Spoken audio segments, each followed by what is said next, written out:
Hey folks, Frank the Pest Geek here. What we got is a leaf pile up against the house, and the tech was out here last week.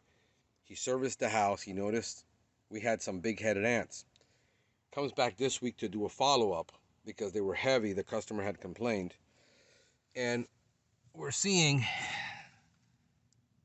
the big-headed ant all over the place. We moved back, and you can see them. They're crawling all over this.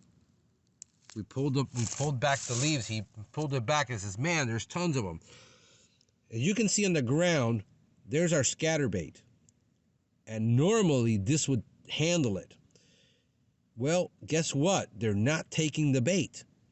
And usually if I put out the bait, even if it's in the middle of the day, in the morning, in the afternoon, they're picking it up. They're not picking this bait up. He put some liquid gel bait to test and let it run down so he can test the gel bait. And they started taking, he sent me a picture, but they're not taking this right now. So my suspicion is going to be that they're switching their preference, their feeding preference.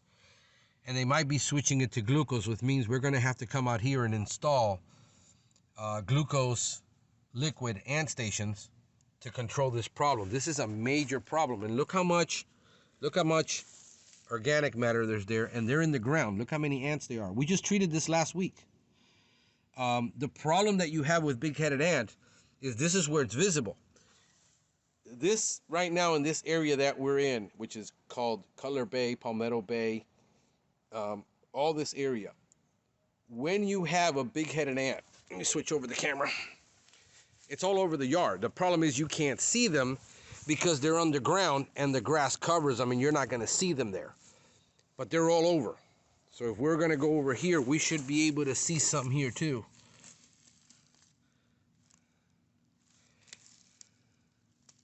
And there's not a lot. There looks like there's other feces in there, but not. Yeah, we got a crazy ant running around. Here he is. He put some liquid bait there too. So he found the hole. We just need to seal that hole up because there's going to be a nest inside that house. So I'm going to take my caulk gun and we're just going to seal that hole to stop them. But we got a problem. It looks like they're taking the glucose bait, but not the granular bait, and they switched their feeding pattern. This is why people will say, you know, you were out here and you must not be doing a good job because the last time you got control of it and this time you didn't. You know, you need to put something stronger. It's not about putting something stronger. If the ant changes their feeding habit, and the only way really to control this ant is with either liquid or granular bait, then what we got to do is, this is where my expertise comes in, where the tech was out here. The tech informed me, hey, listen, we treated it with liquid. We treated it with protocol. We did a liquid application of a non-repellent product in the around the perimeter, and we showed up this week and all these ants are still here. The tech didn't fail, the product didn't fail.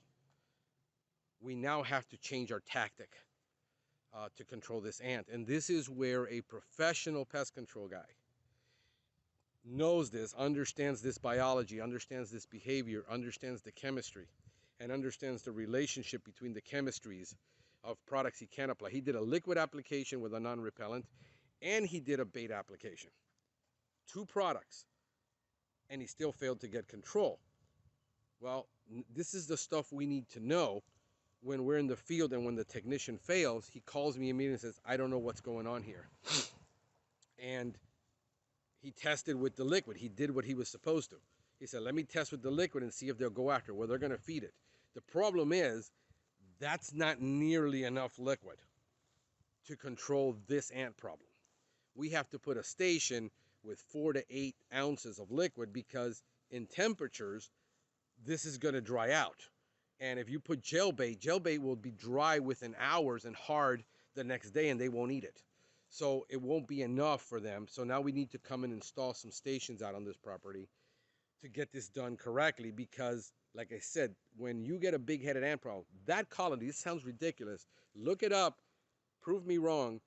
Go to every entomology site, whatever entomology site you want. University of Florida, which is the #1 in the country. Go to UC Berkeley. Go look up big-headed ant and see that you can have a colony that goes up to 30 miles with thousands and hundreds of thousands of nests along the way. They'll take an entire area like this. We got it now in Palmetto Bay, Cutler Bay, Pinecrest, Florida. And this is a major problem. These houses now have to be converted to a monthly service because granular bait will not last more than a couple of days. Once it gets hit by the irrigation, once it rains, the bait is damaged. A liquid treatment on a non-repellent isn't going to last 2 to 3 months. It's only going to last maximum 30 days because we have an alkaline soil, and that high alkalinity neutralizes the product very quickly. On top of that, there's UV rays and there's water that's alkaline that's either coming out of the irrigation system that neutralizes the product. So we cannot get control of these difficult ant situations with a quarterly basis and expect not to have a problem. Once these houses have big-headed ant, they have to be converted to monthly in order for us to be able to put out and come in and put the product, and that the product will last. And then if we need to put liquid ant stations in the heat is going to evaporate, get hard, it's going to be damaged, and we have to come back and replace that bait. So these difficult ant situations, when you are dealing with a large-scale company that has a lot of turnover of technicians, doesn't have an expert on staff immediately that can get and address the situation, you're never going to get the control. This is why we get these calls and we get these customers, because they've already had 2 to 3 counts or 2 to 3 companies dealing with this, and they haven't been able to do it. This is Frank the Pest Geek wishing you a pestacular day.